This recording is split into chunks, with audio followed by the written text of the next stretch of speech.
Emotionally unavailable. Welcome to Emotionally Unavailable, the podcast where we dive deep into the world of emotional availability and intimacy. I'm your host, Melissa Hepner, and I can't tell you how excited I am to have you join me on this journey of self-discovery and connection. Whether you're navigating the complexities of relationships or exploring your own emotional landscape, this podcast is here to inspire, empower, and entertain. So get cozy and let's explore the depths of human emotions together. Hello, everybody. Happy Friday. I hope it's fabulous. I'm doing well. I hope you guys are too. Getting ready to go to the baby's graduation. It's been the longest 4 fucking years of my life. And just so happy and excited and proud to get to watch him walk across the stage. So anyway, today's guest is Tigrilla Gardenia. Okay, so it's funny because I thought she was into plant medicine because her profile says Plant Advocacy, and I thought she was just being cute and creative. But she's actually like into plants themselves, which I am super down with. I actually want to learn more how to just like connect with plants and whatever. But anyway, I'm going to read you her little bio. Tigrilla Gardenia, BMMS, nature-inspired mentor, certified life coach, and world ambassador for plant advocacy, empowers creative multipotentialities and nature-inspired professionals to confidently live authentic, purpose-driven lives in collaboration with the plant world. Drawing from 25 plus years of experience in the arts, technology, communication, and eco-social innovation, Tigrilla bridges the wisdom of plant neurobiology, ecosystem thinking, community dynamics, and esoteric teachings to help you evolve limiting beliefs, nurture your many passions, and thrive alongside plant collaborators. A citizen of Damanhur, one of the world's largest spiritual eco-communities, Tigrilla's journey into plant wisdom began with a life-changing encounter with a musical plant. She is a Gaia Featured Expert, Kabbalist, instructor of Damanhur, I'm probably saying that wrong, MeditAction, international speaker and founder of the Naturally Conscious Community, an online ecosystem for alternative thinkers and creatives seeking accelerated evolution with otherkin. Always eager to learn, she studied with some of the greatest minds in bio-inspired sciences, gaining a master's degree in vegetal future, plant social innovation design under Stefano Mancuso, University of Florence. She has also studied biomimicry for social innovation and product development. As host of the podcast Reconnect with Plant Wisdom, Tigrilla shares ancient and modern knowledge from biology to spirituality, exploring the wondrous ways plants help you lead a naturally conscious life. Through courses, personalized coaching, mentorship, and live masterclasses, Tigrilla shares practical tools to harmonize with natural rhythms, accomplish your life purpose, and create meaningful relationships rooted in connection and co-evolution. With her support, you live your true nature in ease and flow. So super cool. We had a wonderful conversation. I still remember very well the feeling that I had when we were like hanging up that day, and she ignites warmth in your heart and in your soul, and she's a beautiful individual doing amazing work. And I know I say this a lot, but I love knowing that there is women like Tigrilla in this world doing such beautiful things to make us more conscious and loving and compassionate. So anyways, I had a really good time, and I know you guys are going to like her a lot. So anyway, let's see. I will make sure I include her links in the show notes. We're going to have a website. We're going to have What's Your Spirit Wild Plant quiz thing that you can do to understand that about yourself. I'll make sure I include her Instagram link as well. So yeah, I guess that's going to be that. And I hope you guys are well. And, I was going to try to give a piece of advice for your fabulous Friday, but I don't think I have anything except for be you, love yourself, lean into all of your magic, and yeah, shine. All right. Love you. Bye. emotionally unavailable. Hi. Hi. How are you? I'm good. Give me 1 second. I'm like closing things off. You know those moments where you're like, oh, I got plenty of time. Then you look at the clock and you're like, no, I actually That's don't. me all day, every day, actually. Like, I'm constantly like, oh, shit. Hopefully they didn't mind waiting a few minutes. So funny. You how know, that it's funny happens. because that's actually something that used to, like, okay, so I went through, I'm on my second marriage. It's been a long time, but a long time ago, I went through the divorce crazies. And after coming out of that was like, how do I get my shit together? And the thing that I came up with was to be really fucking regimented, because I had these 2 kids that, like, I mean, we're fucking running out the door with no minutes to spare. You know what I mean? And I was like, we don't want to live like this. So I was like, dinner has to be served at 6 and I have to this. And if you're not 10 minutes early, you're fucking late. And I lived so many years like that. I mean, I cannot even tell you how many years. I probably 15. I mean, really. Now, I failed a lot, but I would shame the shit out of myself. It wasn't until my mental health crisis and then coming out of that I was like, maybe it's okay to, be a little late, or, because sometimes a conversation's so good. I'm not just going to be like, all right, peace out. I'll wait till it wraps up naturally. I'm like, okay, hate to cut you off, but I got to go. But like, it happens all the time. And I'm really just comfortable with allowing that shit instead of like, the amount of shame I applied, because I'd be like, you're a shitty mom. Like if you're not, I mean, I'm being so literal. Like dinner had to be served at 6 o'clock. And now this youngest kid of mine, bless her heart, she ain't had a fucking family meal since she was probably 2 years old. Like we're all just spread about the house doing sometimes we're in the same room, sometimes we're not, sometimes we're each having girl dinner. Like it don't even matter, but so anyway, I don't know why I told you all that, but no, because it's great. It is. It's what happens to all of us. I mean, I think, if you look at it as part of the experimentation of life, like in the sense that sometimes we have to go to those extremes, because if we don't, we'll spend the rest of our life going, what if? Like, what if I would have actually tried that? Like, sorry, I hit the wrong button. Would my life be, different? I just realized it's on the wrong microphone. Oh, there we go. I knew something was weird. Oh, wow. The difference is crazy. Yeah, because I set my microphone up, but on Google Meet, I've never used it before. So, I mean, I've used it once before. Okay. Yeah. Wow. That was crazy. Like the difference. Yeah. Wow. Hey, what a difference a mic makes. Right. I didn't plug mine in because I still haven't figured out how to use it without my fucking headphones. Because the time I'm going to try. But are you wearing headphones? I am. I have them coming then behind I need to probably do the whole thing, because sometimes if the guest is doing the setup and I don't, then on my end the sound will be shit, which is totally fine. I'll just go ahead and I'll do that. I kind of wait and see what. I only bought this shit because some people like you to wear it, when I'm on their show. And there are like, some people that are really militant about it. They're like, baby, let me tell you what. Okay, they put you through this fucking 3-page form to get on their show, and then they're like, and you better have good fucking equipment. And I'm like, okay, well, all right. People are like that. Like everybody has their thing, the thing that makes their podcast, whatever it is that they need it to be. I do have to say that the audio, like really bad audio, is one of the few things that I have found people literally won't listen. They'll just turn it off if the audio is really, really bad. So true. So everybody's got their thing.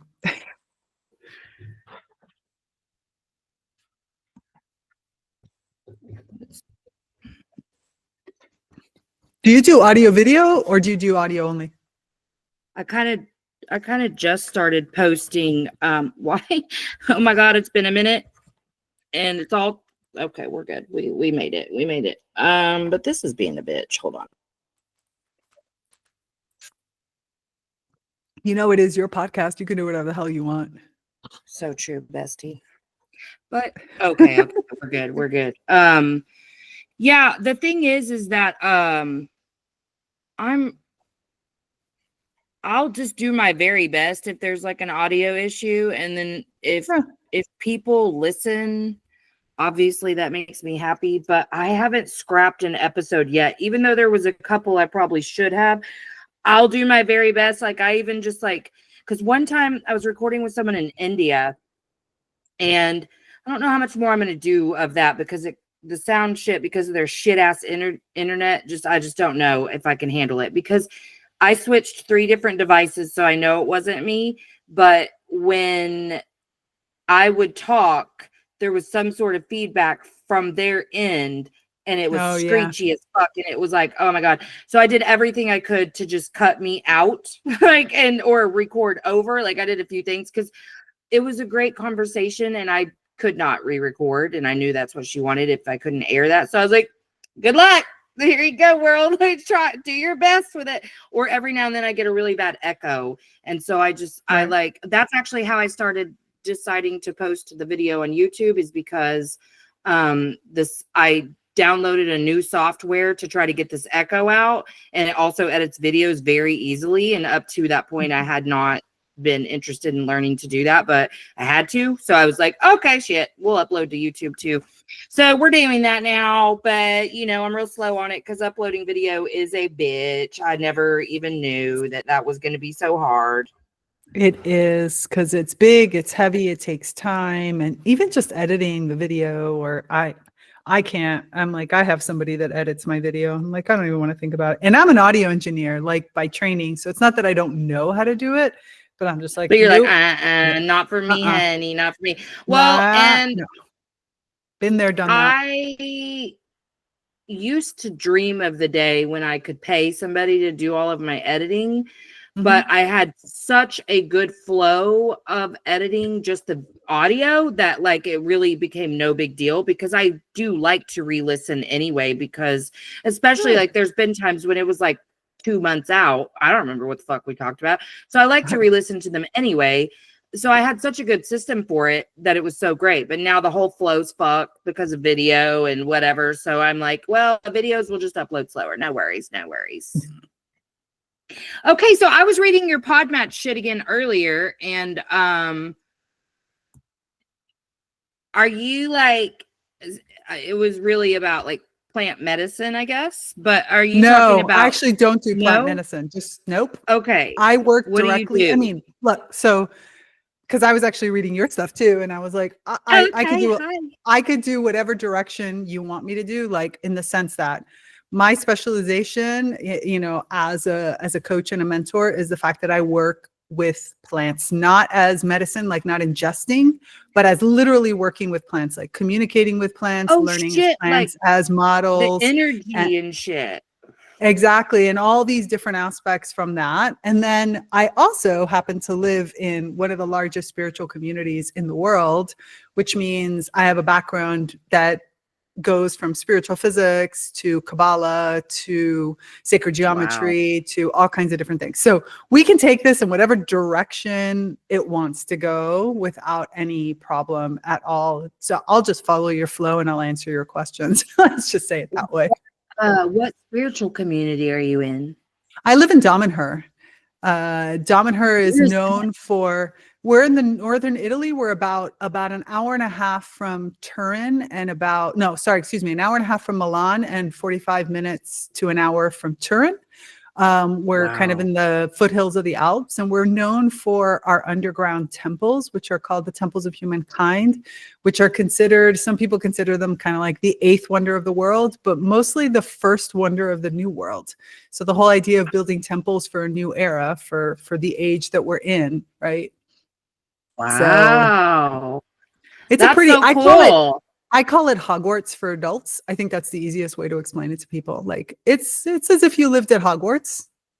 Yeah, we're all learning which houses we're a part of and what else. We do. We literally we have community.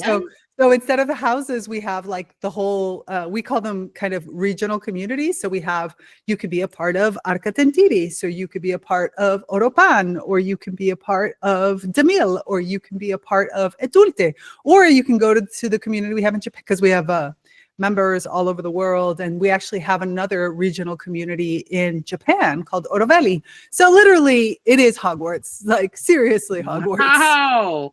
That's crazy cool. How the hell did you get involved in that? Yeah. So I have a really weird background in the sense that, I mean, I have a weird background in the sense that I'm originally from the States. I'm Cuban American, and I, after college, went to live in Seattle because I was working in audio and stuff. I ended up in Microsoft, did, about 10 years in tech. And then I left to start producing large events. And one of the things that, as part of producing these large sort of intentional dance events, was I became a co-owner of a circus. And that led me to Cirque du Soleil with my partner. And so we left the country on a tour of Cirque du Soleil. So I literally ran away with the circus.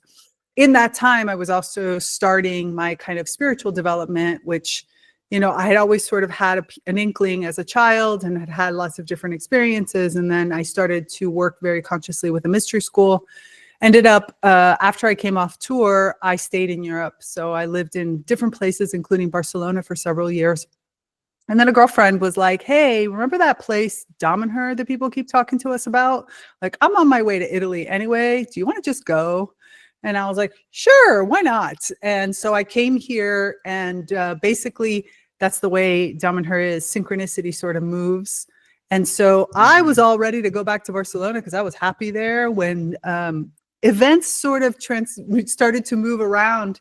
And I got the opportunity to come to live here for 6 months working on a project. So, which is something they never did. They invited me and they're like, can you spend 6 months here? We'll do this like work exchange with you and you can have this whole experience. And yeah, that was 15 years ago. I seem to have forgotten to leave. Wow. That's so fucking cool. Okay. Yeah. So let me ask you this. You said that you always kind of had a spiritual inkling as a child. Did your awakening happening from a crisis or no?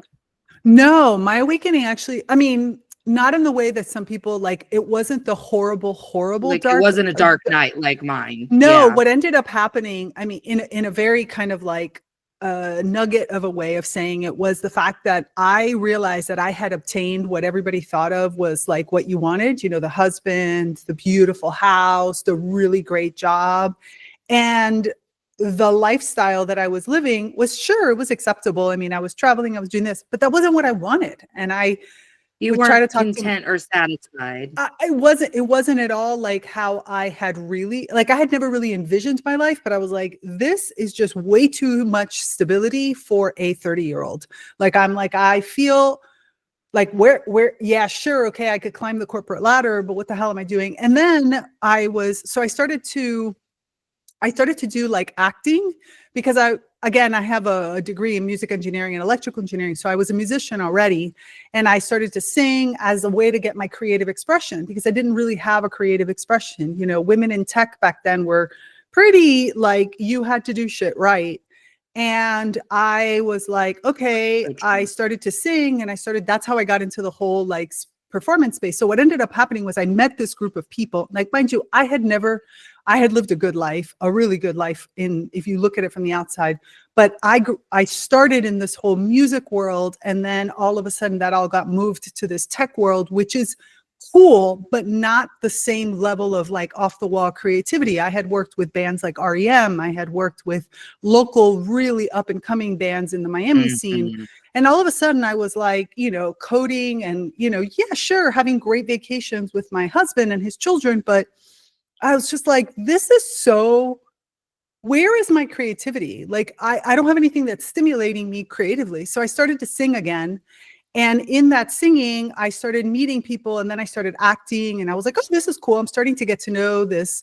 I did a few like even feature-length films and some shorts. And then I bumped into somebody that I had worked with in my original tech days, which was a creative job because it was in the music and the internet and video on the internet and all these stuff. And all of a sudden I walked out and I met this person, and he cast me for this performance in the middle of a dance party. I had no idea. I had never been that kind of like, sure, I had been the heavy metal wild, but I had never really done drugs. I had never done raves. I had never done any of this. So I ended up going to this party that was a 12-hour party where we performed in the middle of it in the getting ready for this, I was meeting these amazing creative souls.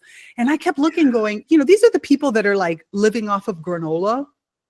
And I'm saying to myself, I'm eating like, peanut butter out of the jar with their fingers. Yeah, I'm like, dude, I have a super high paying job and I am not having as much fun in life as you are. And that was it. I looked at my husband. He's like, do you want me to come to this party with you? And I was like, no. And I don't even know if I'm coming home.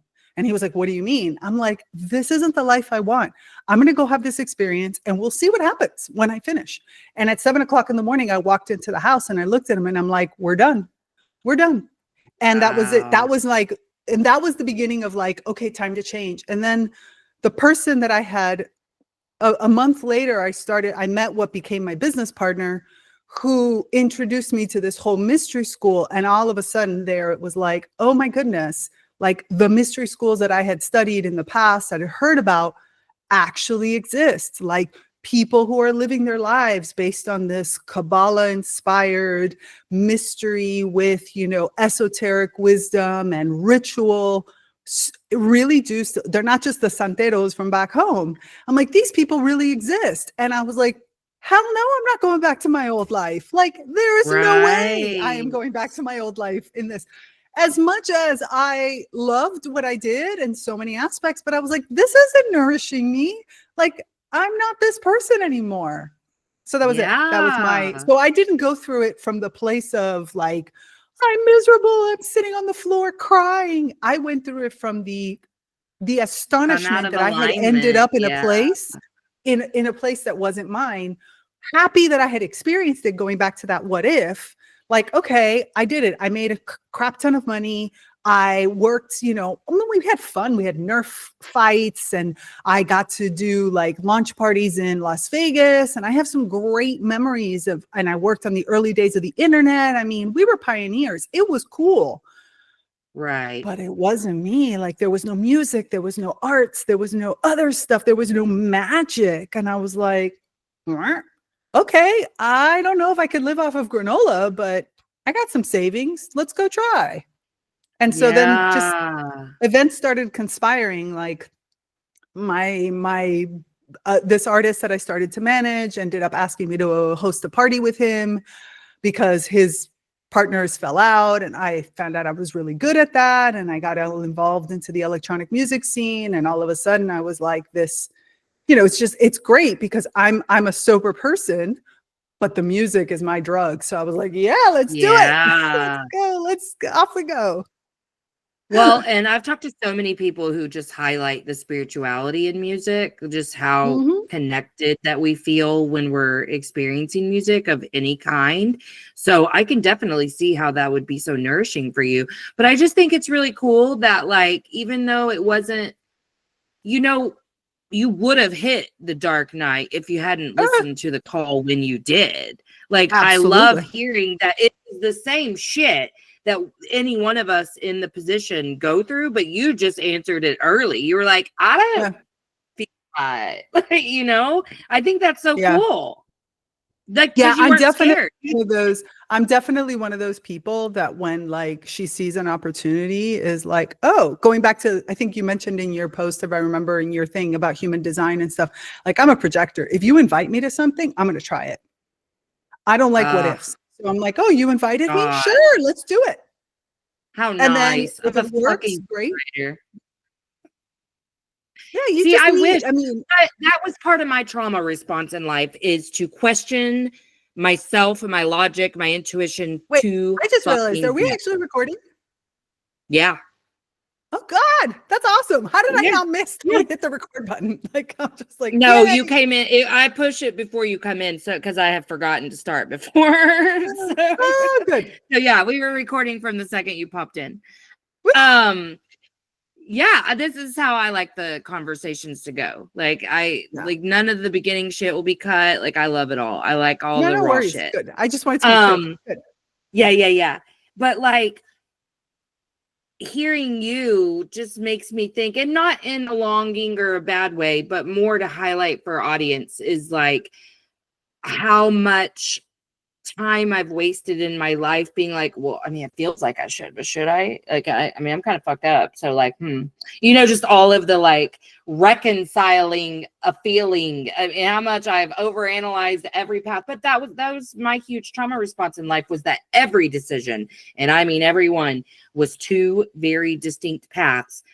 And because of religious trauma, Absolutely. I didn't feel fundamentally supported because I had been taught I was born unworthy. There was nothing I could do to become worthy. I just had to beg and hope and pray to be good enough to be let in, you know, all of those things. Whereas, so then you put me in a situation where it's like, I have to make a choice. I'm like, okay, well, which one will I be punished the most for? I mean, that was really how I lived my life. And I love like thinking that now, like I would make choices more similar to how you did, because I'm like, sure, sounds great, you know, but like before it was like, oh, fuck, let me overanalyze that for 16 weeks. And then, you know, you'll be far past having asked me and I'll be still over here overthinking it.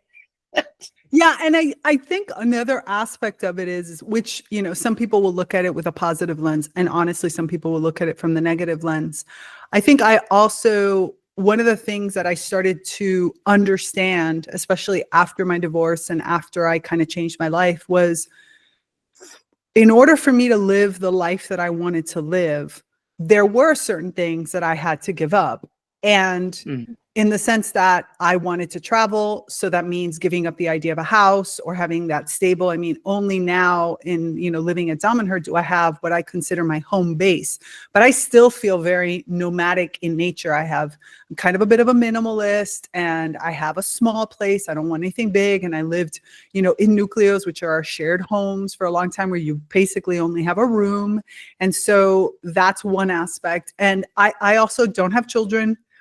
I haven't had, you know, that kind of like steady, anchored in relationship. And a lot of it is coming to an understanding of, okay, that doesn't mean that I can't have it. That's not the case.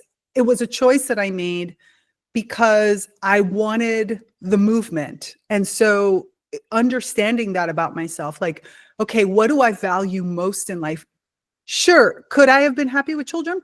Probably, you know, like everybody who says, you know, once you have the children, you're happy. But I didn't want to just have children just to have them. Like I didn't need that experience. I didn't feel called to just have that experience.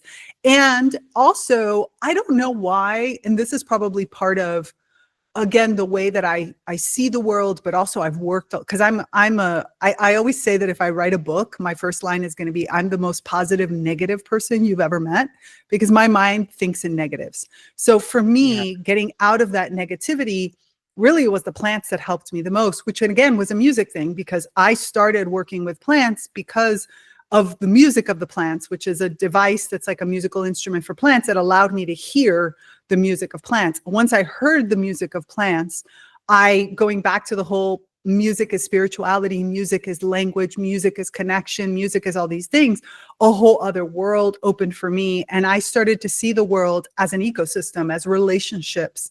And then that helped me go backwards and say, okay, wait a minute, why am I destroying a bunch of things when I could be creating an ecosystem for it? So it's really interesting to, I think what I have been able to do is at some point, and a lot of it is thanks to the plants, I was able to just be okay with who I am. Like that was my big thing I wanted to get to. I got to a place where I literally asked the universe, I said, I don't want to think about who I want to become. Sure, I have, you know, I want to keep evolving, I want to keep growing, but I don't want to do that from a place of I'm unhappy with who I am.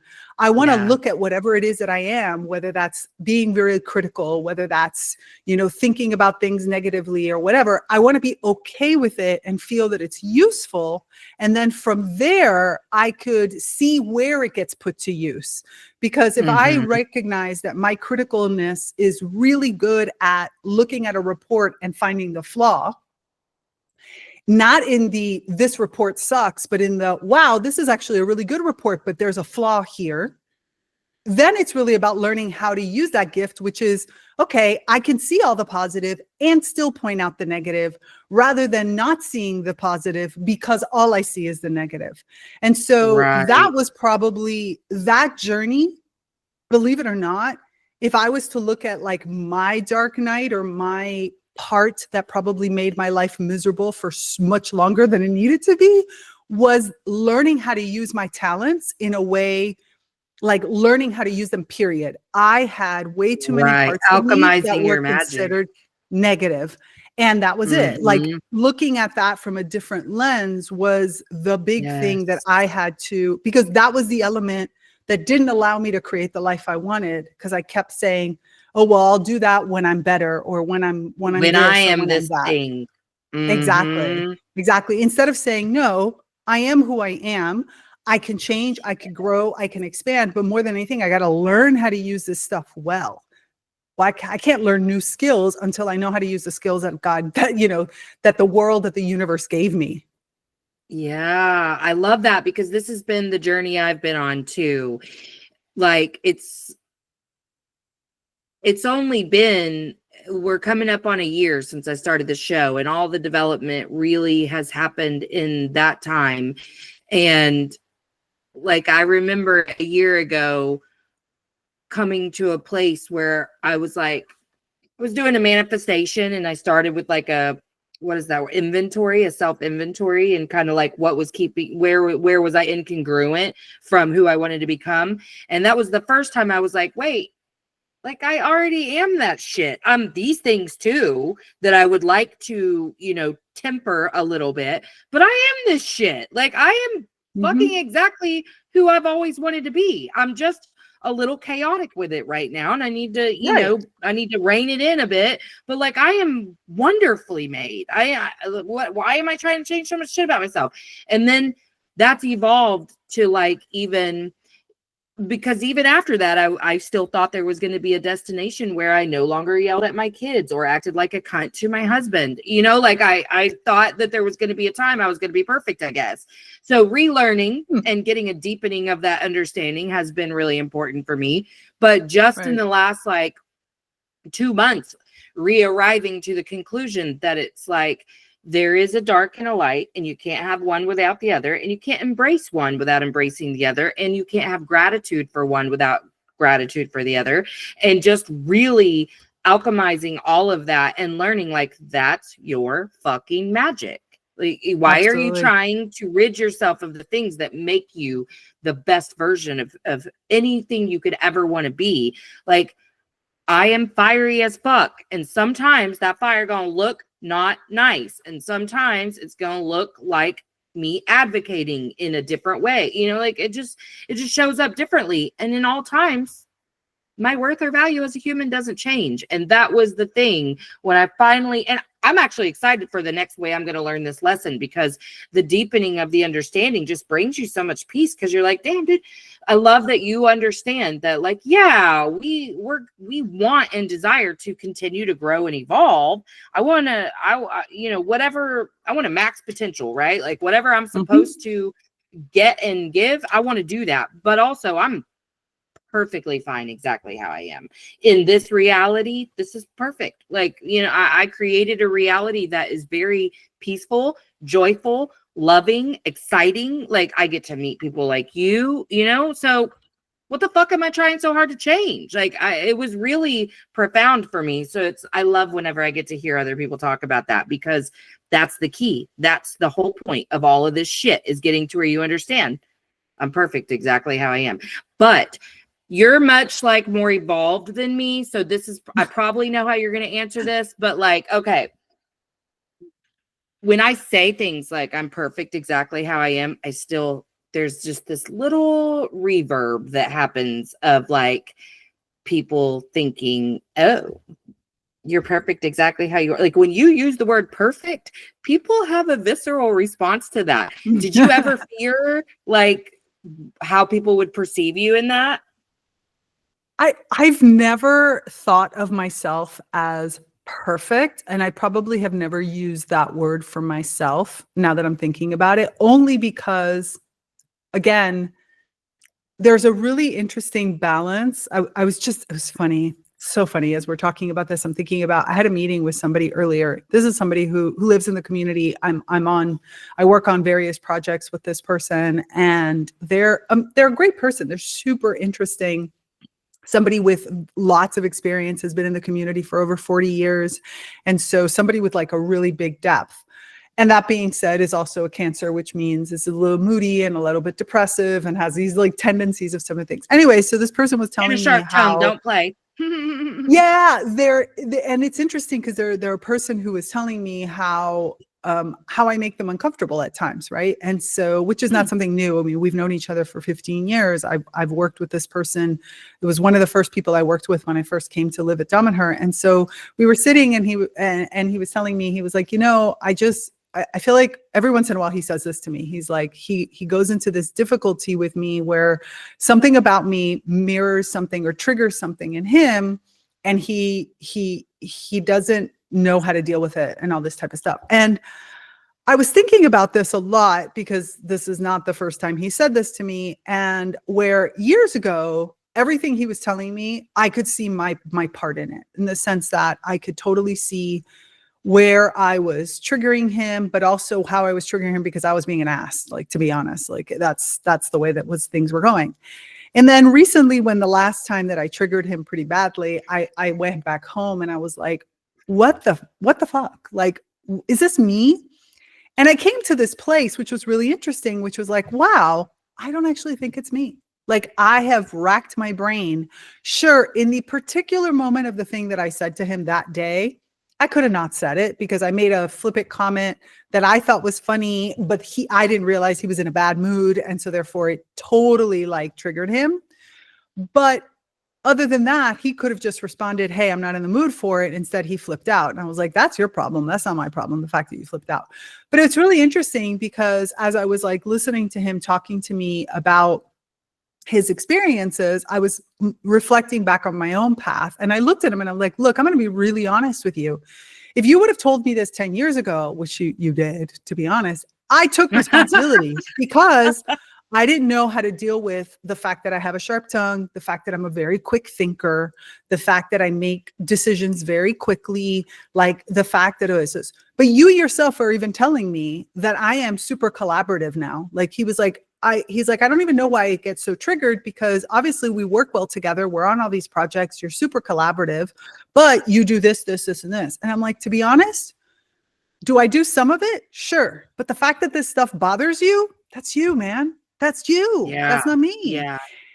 And to me, being able to comfortably, not from a place of protection, not from a place of defense, not from a place of ego, but like literally saying, I have racked my brain trying to see the part that is mine, and this little tiny thing, sure, mine, but your reaction, that's all you.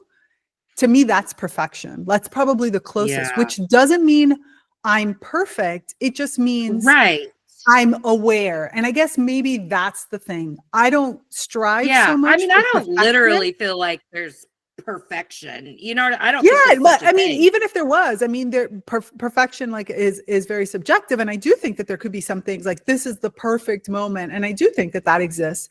I just think for me, what I'm realizing, and this is all again like how I look at myself every day in the mirror and say, am I happy with myself? And to finally be able to say, I'm happy with myself, not necessarily because every single thing I do is correct, but because I'm aware enough to be able to, one, see when I screw up, two, say I'm sorry, like even when it's bad, like literally, I really screwed the pooch on this one. Like I did this one totally wrong. Yeah. And also be able to very comfortably say, man, I have racked my brain and I honestly don't see where I went wrong on this.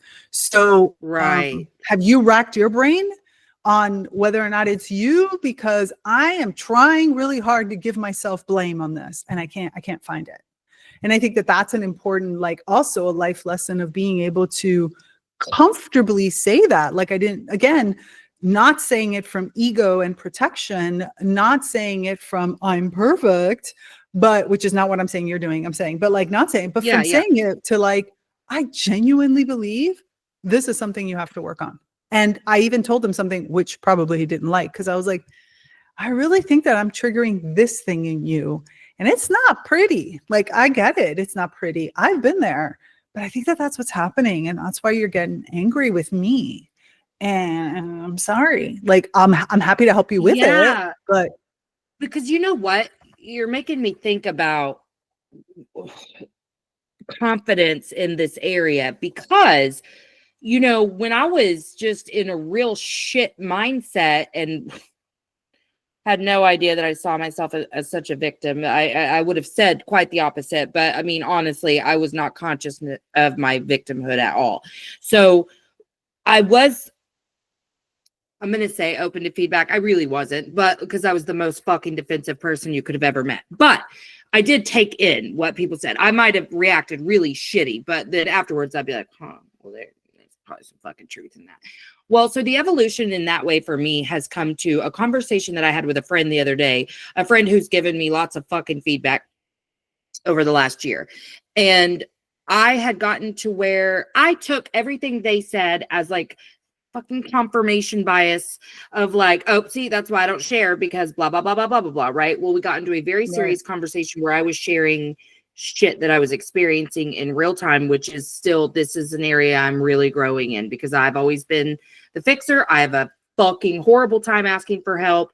And part of me learning to ask for help is to share my shit in real time. And I'm more of like a go fucking think about it a lot and then share it 2 weeks later once I'm past the moment. So I was trying, but we had kind of a heated conversation about their advice for what I should do. And I was like, I feel a little pissed, I mean, everything they were saying was super valid, but I was feeling the defensiveness. And so I said like, hey, I hear you, and I really do appreciate this. This is what's coming up for me, so I need you to know, because if I don't say it out loud, what's going to happen is we're going to hang up. I'm going to overthink it, and then I'm never talking to you again. Like I have a history of doing that. I don't want to do that. I am not placing any ounce of responsibility on you for the things that are coming up in me. I'm just letting you know, because if I don't verbalize it, it's going to get shit. They're like, totally fair, blah, blah, blah. So the conversation comes to a pretty nice place. And then I'm like, they said, you're strong enough. Like, you're saying you're not strong enough to do the thing you need to do, but like, you are strong, blah, blah, blah. And it triggered this thing where I've been saying for the last 6 months, like, I don't fucking need to be told I'm strong. I no longer identify as what I used to apply the meaning to that word. Like, I want to be soft, and I want to be nurtured. I want to be held. And every time someone says it, it just reminds me of when I literally wanted to die, and everyone's like, you're so strong. And I felt like they're just watching me drown instead of throwing me a fucking life raft. This person pointed out to me that they probably would have loved to throw me a life raft, but I would have rejected it because of who I am. And I was like, that's actually fair. Fuck. I learned a lot from this conversation, because I was like, I hate you for pointing that out, but also, damn, I didn't even realize that. Like, yes, I make conversation so fucking unsafe for others, because I have to confirm that you're not going to know how to be there for me. So I make sure that you don't know how to be there for me.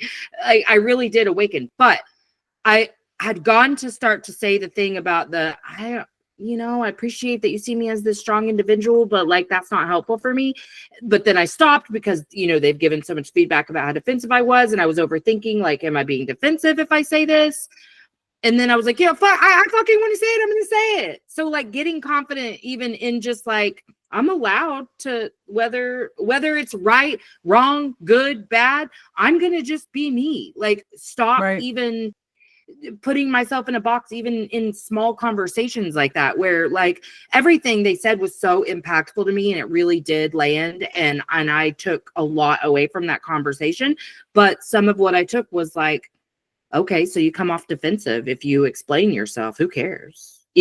Like, who cares? And I think in part it's, I mean, this is something when I work with clients, I give them the space to do this, because I think it changes the way we interact with others, which is you just in verbalizing your thinking between us as you were talking about this, that's where the softness, in my opinion, lies. In other words, the whole concept, I remember the first time I had a meeting with somebody, called up, I was in the middle of a meeting where we were working on some plans for the community.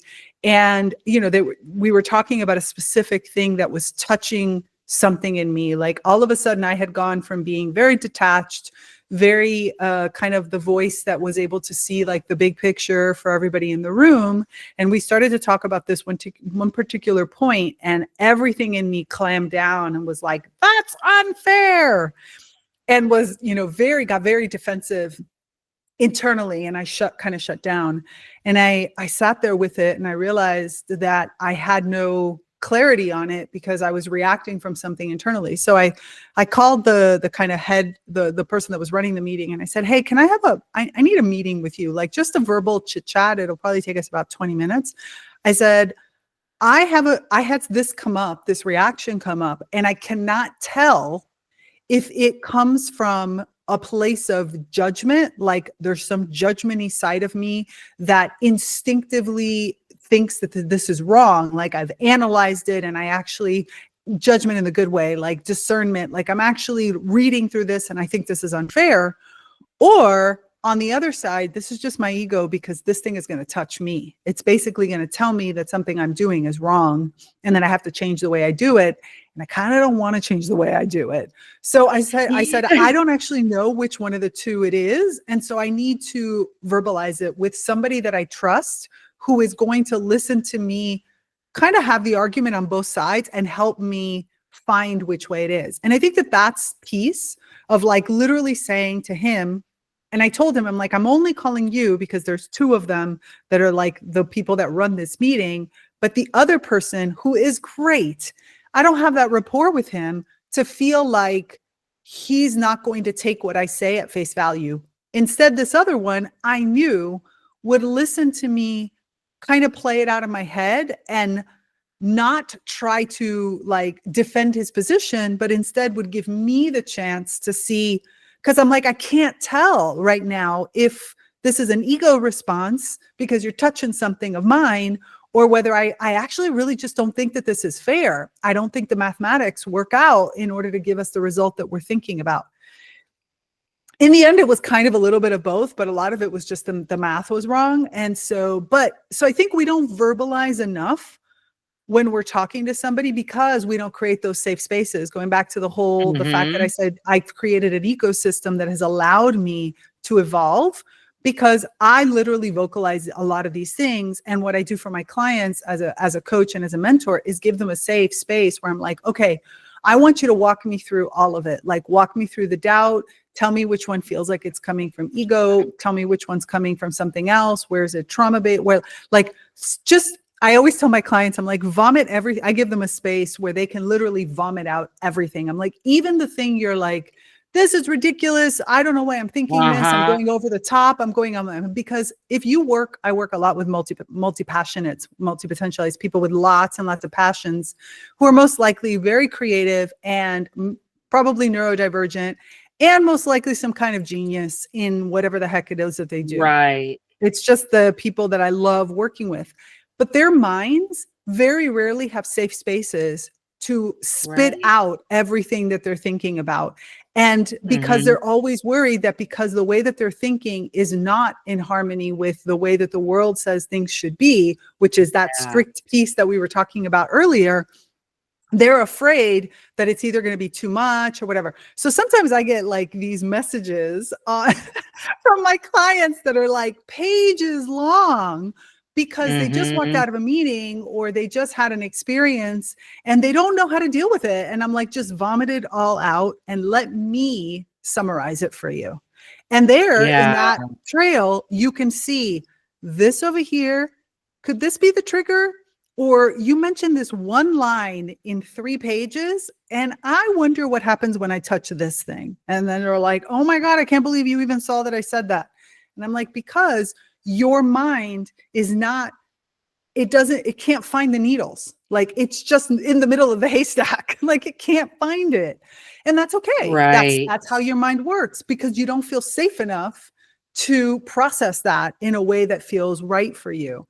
So I do think that Mhm. we need to have, and like you were just talking about with this girlfriend of yours, we need to create those safe spaces. We need to have those, whether that's a therapist or a coach or a really good friend who is that safe space that allows me to process in the way my mind works. And then I can Right. organize it for an external world that needs to receive it. But in the Right. middle, I need you to be able to feel comfortable enough that you could, like, am I being an asshole? Or is this person being an asshole? Right. Like, or is this actually, I'm actually just reacting to my mother was an asshole. Like, I don't know what's going on right now. And we don't have, our society doesn't really create those types of safe spaces. Right. No, and that's the thing is I feel like society, this may even just be something I'm recognizing right now, but like maybe there's been a societal pressure to be perfect in your delivery of things, because I know that's been my thing. Like for years, I just wrote because I was afraid to speak, because I was a very reactive person. And that was actually the biggest source of all of my shame, was the fact that, I mean, I survived a very extensive history of childhood trauma. So like I didn't know shit about how to deal with it. Thought I was actually at 19 being like, I don't know. I don't think it really did that much to me. I mean, I know I like went through everything you could possibly experience, but like, yeah, I think I'm just one of those people who like it didn't affect. That was cute. Right. But I would either freeze or fawn to most people when they would say something that just wildly fucking upset me. But then I'd go home and take it out on everyone I knew, like I'd be like, oh, fuck, blah, blah. But then, so I would just write, and I made sure that everything I said was so perfectly crafted. I was pretty like, I would say this is where an area where narcissistic traits really were shining for me is in my communication, because I made sure that I was winning. Like I just made sure that you weren't going to pick apart anything I said. But now that I get to communicate in a way that really does light my spirit up so much more and talk, and that's how I've always processed, is talking, but I didn't talk to most people because I just was too scared. And, I made sure that I was the fixer of everyone else so that I could avoid my own shit. But I think that, well, obviously we know that we have to create the safety within, no matter what the conversation is and who we're having it with. But I do think that there is societal pressure that even in a relationship, like traditional therapists, they're like, you should be able to deliver how you feel and it not be an argument. That is true. It is true. But where is the grace to say, I understand that when I say shit, it's going to trigger defensiveness, and like your shame is triggered. So you're going to deal with that in the way you need to deal with it. Like, give you a fucking minute. Just like I'm going to ask for a fucking minute. In that conversation the other day, my initial reaction wasn't beautiful. It was, I'm not proud of it. I took the feedback, but like at first I was like, hey, I'm kind of pissed at you. Like, but like, that's fine. That's what came up, because that's how I'm going to grow and continue to evolve, is to acknowledge like, oh, I do still get defensive no matter what. Okay, great. But I feel all this pressure around me to just like be so perfect in it. Like, oh, you're so right. I don't know a single fucking human on this earth that every single time somebody says something to them that could be perceived or received as a criticism, that they're going to just always be like, thank you. Who's going to do that? Right? I'm glad. Yeah, I'm it's glad I absolutely processed true. that. And that's it. I mean, I think a lot of our conversations, especially in intimate conversations, with, good friends, with our husbands, wives, lovers and stuff, as well as our family members, has to be, to a certain extent, okay, just so you know, if you say something that hurts me, my first reaction is going to be to try to kill you. But trust me that will pass. And so therefore ignore those first, I don't know, hour, and then give me some time and I'll come back. Now, of course, the other person might say, well, but I need blah, blah, blah. And you're like, okay, I'm going to do my best. I'm going to try to change. I'm going to try to like, whatever. I'm going to try to like compromise with you. But I also need you to understand that I'm doing my best. And right now, again, where I am is I'm going to try to bite your head off first. I had somebody that said to me, a dear friend who said to me, My first reaction is, if you say something against what I want, it means that you're against me, and therefore I have to attack you until I kill you. I said, oh, that's really useful. Like, how do you deal with that? And the person was like, well, that's just the way I am. I'm like, okay, I can give you grace, but you have to tell me you're also working on it, because obviously attacking somebody until you cut them down to the bone, maybe I could take that a few times, but there are times when maybe not. It'll come a point and they're like, nope, I'm not going to change. And you're like, well, then, well, there went that friendship. Like, right.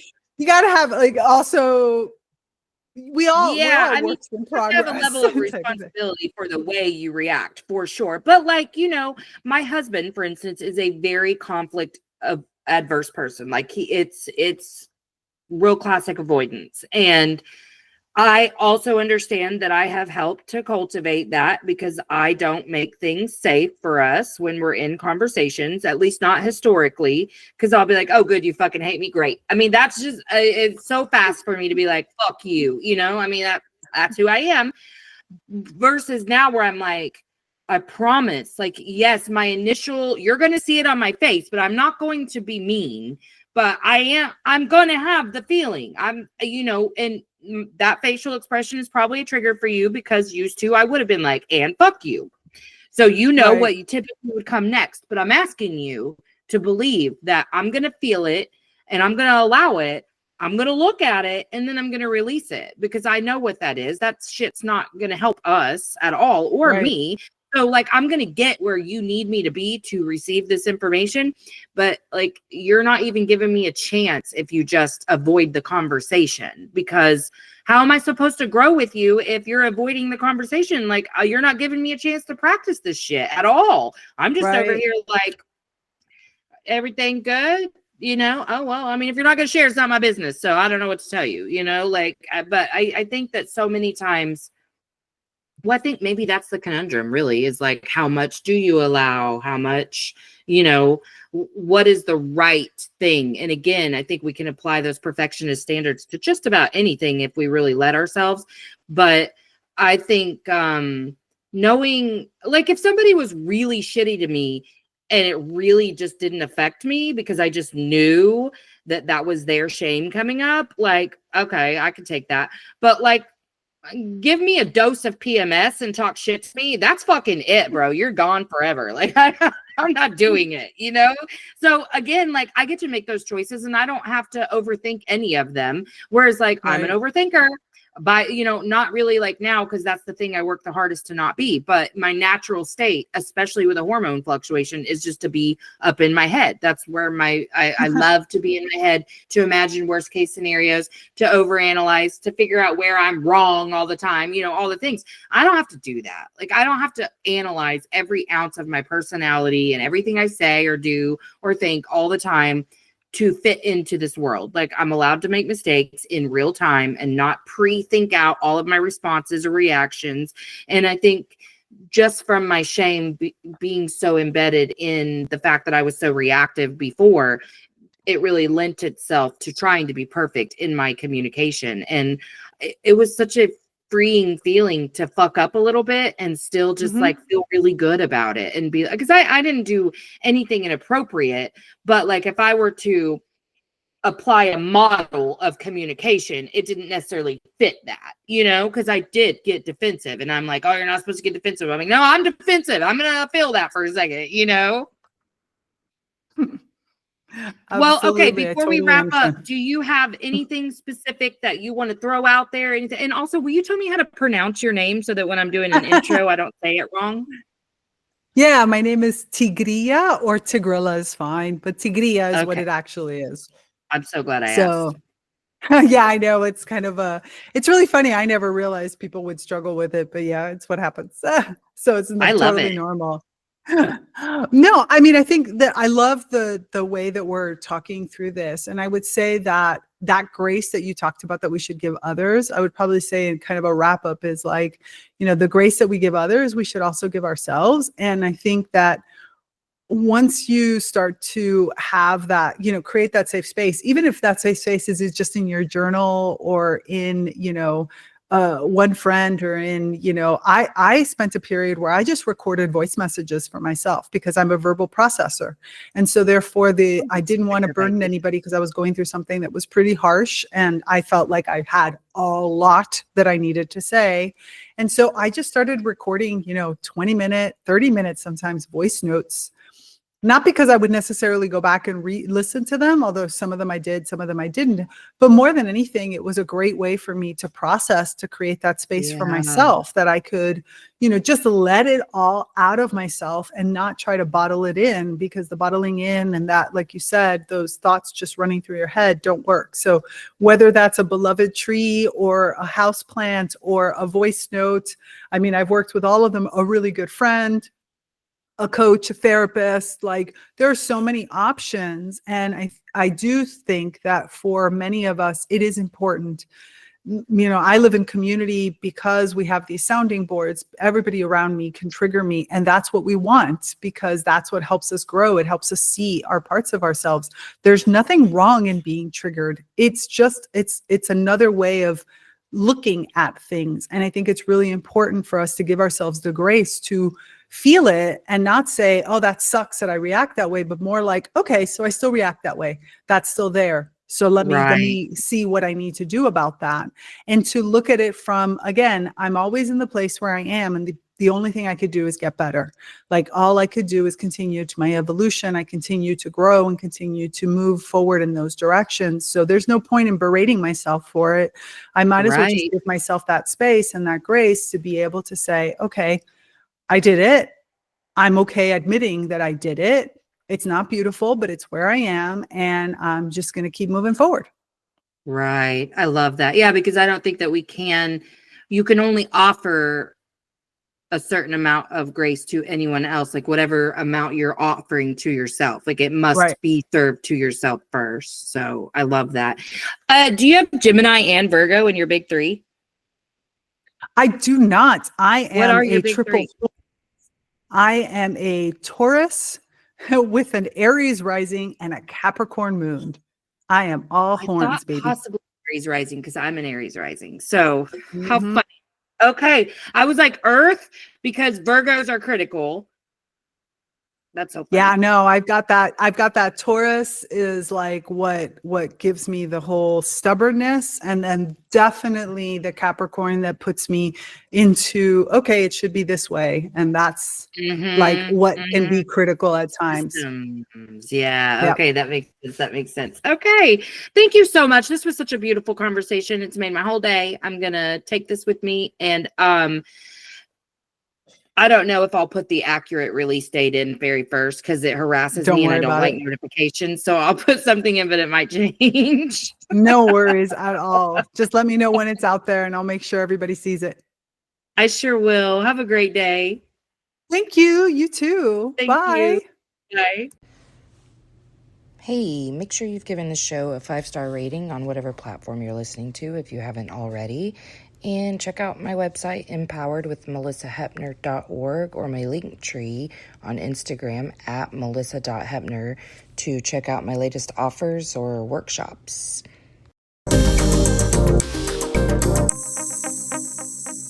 Emotionally unavailable. Emotionally unavailable. INDEPE and cut.